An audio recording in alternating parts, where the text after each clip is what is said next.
Use your outdoor or portable fire pit for much more than just marshmallows. Try an impressive outdoor cooking experience, putting your steak right on the coals, you know, caveman style.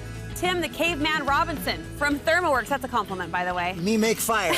He's here. Fire plus meat equals dinner. That's the... He's here to show us, yeah, this dinner opportunity. And I'm curious to know, Tim, is this just a grilling gimmick, or is this legitimately going to improve the taste of your plate? It's really both. It is a gimmick. It's really fun to do at a party. Okay. When you've got family over and they say, how are you going to cook your steaks? Like this. And you throw the steaks right onto the fire. But remember, I was here last time, we talked about searing temperatures. Yes, yes. And how you want to get that as high as you can. Right. Ruth's Chris will have an oven at 1200. So basically, we've got an oven over here. Which I've been warned will leave us smelling very lovely at the end of our conversation. Okay. I have one of these guns that we used last time. These are so cool. So I can take a temperature here of the coals. Yeah. And you can see on that, we're at about 1100 degrees. Oh, wow. Wow. So that is good searing temperature. That's the heat you want for searing, as you taught us. That's the heat you want for searing. So last time we did a little bit of a roast first to get that pink edge-to-edge consistency before we seared.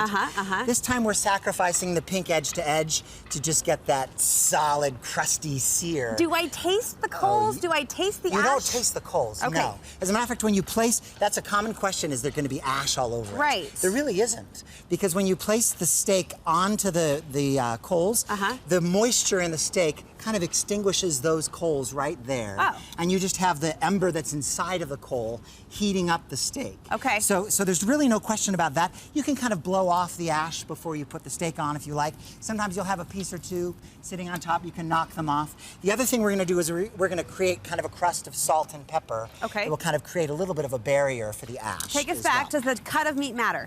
All right. So you really can cook any cut of meat you like straight on the fire. This style, okay. Yeah, this is called an Eisenhower steak because President Eisenhower used to build a big bonfire, invite tons of people over, really? Take a 4-inch cut sirloin and chuck it on there. Really? Oh, that's fun. 40 minutes later, he'd pull it off and they'd slice it up. Oh, amazing story. So it's called an Eisenhower steak. You can do any steak you like, but we like a thicker cut steak just because it gives us more room to have kind of the char. Yeah. Also, fattier cuts can be really good. This is actually Fred Flintstone agrees with you, right? Yes, Fred Flintstone would do this. Okay. This is a New York strip. It's a less expensive cut, and we wanted to change it up. But those ribeyes are amazing on this. You know, you could do lamb this way. You could do pork this way. Okay. The fat sears in a beautiful way. I'm not a fat eater. Some people love to eat fat. But the fat sears in this amazing way right on the coals. I'm feeling like your this. passion. You're kind of selling me on this, All man. right, so what you do is you start with the steak. Yes. And you give a nice, liberal coating. You said you wanted almost a crust, like. Yeah, we want like a nice crust. And this steak has been sitting here for a minute, so it's not quite as moist as it otherwise would be. And then we're also going to use pepper. When Eisenhower would do this, he would use only salt and pepper. There's some peppercorns. Okay. And then also some garlic, so you could also use some garlic. But you're one of our pounding experts. Oh my gosh, step aside. I can do this. This is like what the 3-year-olds were doing earlier in our sensory activity. Right. A mallet or any kind of a hammer or anything like that, you're going to kind of break up those peppercorns. Do I have to stop? You can stop. Oh, okay. You can stop. And when it's freshly burst like that, it just has added flavor. Freshly burst. Yeah. Okay. So we're going to put that on like that. Okay. We're going to flip it over. We're going to add some salt like this. We're going to add the pepper. Okay. And then we're going to just take this thing and we're literally going to pick it up. Here it comes. Here it comes. It just goes on like so. Ooh. Boom. Okay. Okay. That's how you cook dinner. Right. We've also got some corn on here, right? And the corn, you're going to take the corn, you're going to soak it a little bit in some water. Oh, here's my water over here. So you can show this for about half an hour to an hour. Okay. You also, with the corn, you want to take the silks out so they don't melt. So you take the ears down, take the silk out, put the ears back, and then I tied it up with a little bit of twine just to kind of hold its shape. This just feels fun. This is just a food experience, And then the last thing we're going to do, we're going to have these peppers. We're going to add about a tablespoon of oil. Okay. We're going to put in 2 pinches of salt. Yes. And then this is kind of fun. You just kind of do a little chef toss. Yeah, do you want to do that? I'm going to put a little bit more oil. You're so chefy. Look, so am I. Just a little toss of the oil and salt chef bath. Toss. Okay.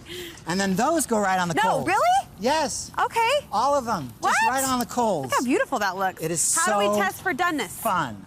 So we're going to test for doneness, of course, with a fast and accurate thermometer. It's all about you know, getting an accurate temperature, Yes. which we use our thermopen for. Which now I'm jealous because there wasn't a mint green option when I purchased earlier this summer. It's just really your green, but we have this silicone boot on there. Oh, very cool. You can buy that for an extra $11. And what that does is it protects it from the heat a little bit. The 1100 degrees. I'm also putting on this glove. Yeah, please do. Because it is very hot down there. You want to be very careful Tim, about this that. is fun. Check it out for us. Where do we shop your tools? You buy them at thermalworks.com. Okay. And look for the thermopen. All right. And these steaks are going to go really, really fast on here. I think about 10, 12 minutes. They're at about 95 degrees right there. All right, Tim. You set your timer for 3 minutes, and then you flip them. Okay. And are we at the time? We got to go, buddy. Okay, let's cut you a little piece of steak. Cut it up. I'll enjoy it, I'm sure. Bite, bite, bite. And we appreciate the caveman technique today. Look a how new beautiful way that is. to enjoy our gorgeous summer steaks. Tim, thanks. With the corn and the peppers. We're diving in.